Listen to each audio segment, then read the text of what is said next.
देवियों सज्जनों सत सत नमन। मैं आपके सम्मुख आत्म परिचय भाग 234 को लेकर उपस्थित हुआ हूं। इस परिच्छेद में सुमेरु पर्वत का वर्णन तथा गंगा अवतरण का आख्यान प्रस्तुत किया गया है। आपसे निवेदन है कि मेरे इस वीडियो को शुरू से अंत तक देखें, सुने और माता के आशीर्वाद को प्राप्त करें। यह दुर्लभ माता भगवती के भागवत का ज्ञान सबको नहीं प्राप्त होता है। अपने को धन्य बनाएं। सबसे पहले माता भगवती के लिए शंख ध्वनि।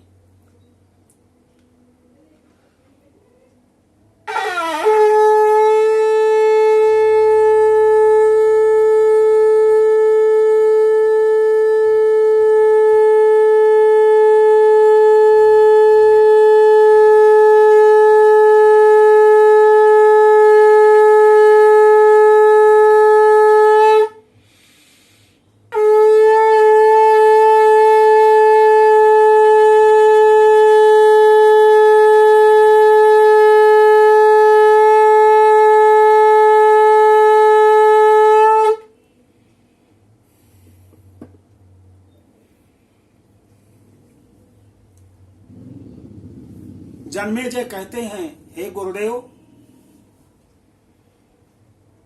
मुझे सुमेरु पर्वत के विषय में और अधिक बताइए तथा गंगा जी के अवतरण के विषय में भी बताने की कृपा करें।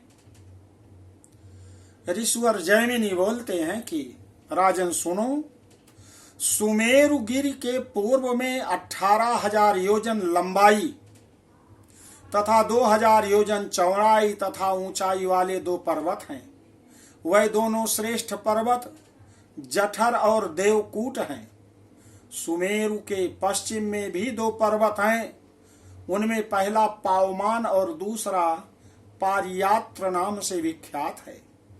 वह दोनों पर्वत जठर तथा देवकूट के ही समान ऊंचाई तथा विस्तार वाले हैं।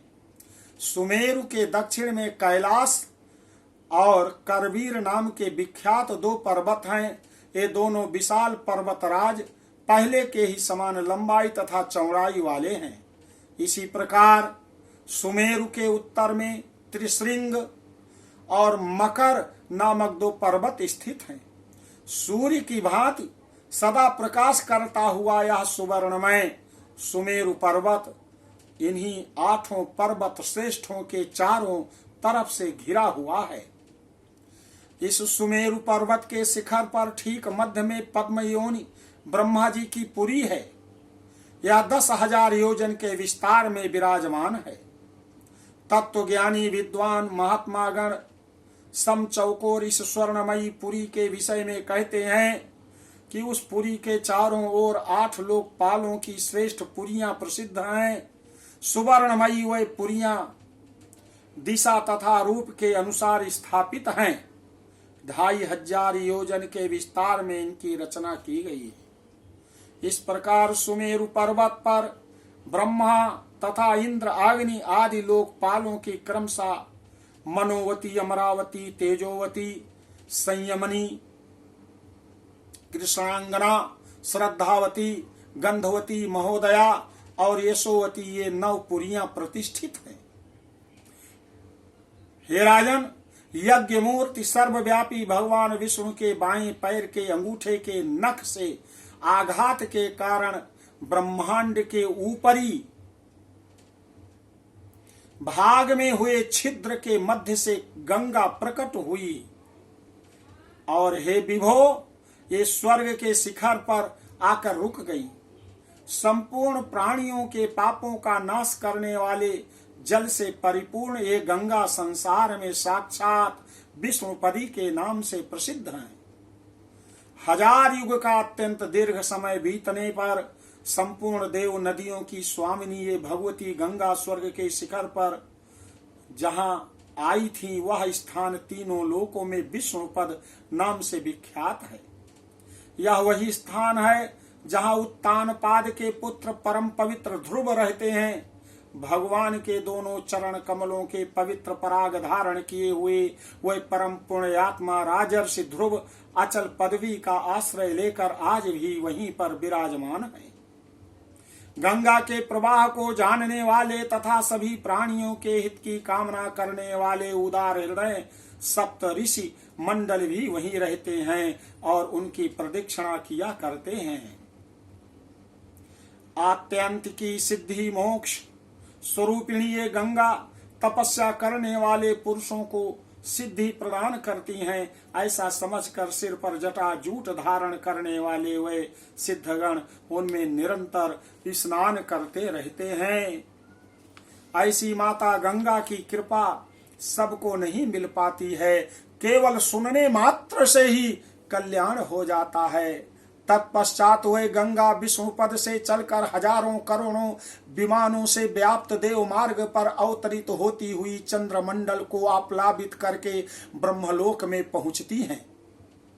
हे पुत्र, वहां ब्रह्मलोक में वह देवी गंगा 4 भागों में विभक्त होकर 4 नामों से 4 दिशाओं में प्रवाहित हुई और अंत में नद तथा नदियों के स्वामी समुद्र में मिल जाती हैं।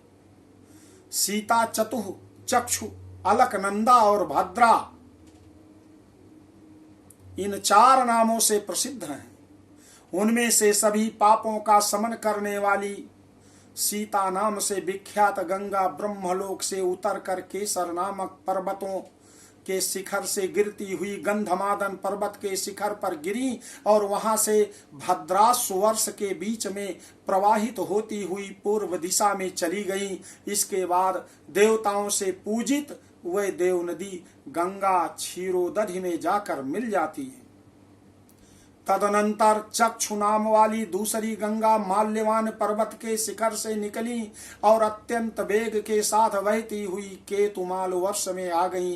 पुनः देव वंद्या ये देव नदी गंगा पश्चिम दिशा में आ गई और अंत में सागर में समाविष्ट हो गई। हे पुत्र, तीसरी वह पुण्यमयी धारा अलकनंदा नाम से विख्यात है। वह ब्रह्मलोक के दक्षिण से होकर बहुत से वनों और पर्वतों शिखरों को पार करके पर्वत श्रेष्ठ हेमकूट पर पहुंची। यहाँ से भी निकलकर वह अत्यंत वेग के साथ बहती हुई भारतवर्ष में आ गई।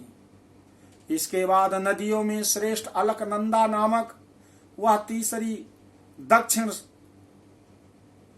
तीसरी नदी दक्षिण समुद्र में मिल गई, जिसमें स्नान के लिए प्रस्थान करने वाले मनुष्यों को पग पग पर राजसूय तथा अश्वमेध आदि का फल भी दुर्लभ नहीं है। तदनंतर भद्रा नामक चौथी धारा श्रृंगवान पर्वत से निकली।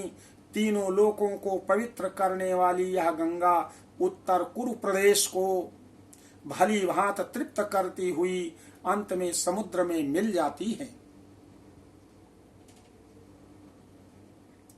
हे पुत्र, अन्य बहुत से नद और नदियां प्रत्येक वर्ष में हैं। प्रायः ये सभी मेरु और मंदार पर्वत से ही निकले हुए हैं। उन 9 वर्षों में भारतवर्ष कर्म क्षेत्र कहा गया है। अन्य 8 वर्ष पृथ्वी पर रहते हुए स्वर्ग भोग प्रदान करने वाले हैं। हे पुत्र, ये वर्ष स्वर्ग में रहने वाले पुरुषों के शेष पुण्यों को भोगने के स्थान है। देवताओं के समान स्वरूप तथा वज्र तुल्य अंगों वाले उन पुरुषों की आयु 10,000 वर्ष होती है। 10,000 हाथियों के बल से संपन्न वे पुरुष स्त्रियों से समन्वित यथेच्छ काम क्रीड़ा से संतुष्ट तथा सुखी रहते हैं। वहां की स्त्रियां अपनी आयु समाप्त होने के 1 वर्ष पूर्व तक गर्भ धारण करती हैं। वहां पर सदा त्रेतायुग के समान समय विद्यमान रहता है। तो राजन, आपने यह सुना है और व्यास जी ने देवी भागवत जो माता के चरण कमलों से निकली हुई है उसको विस्तार के साथ स्पष्ट रूप से प्राणियों के कल्याण के लिए सुनाया है। इसके आगे का आख्यान अगले भाग में आपको सुनाई देगा। तो बोलिए आदि शक्ति माता भगवती की जय।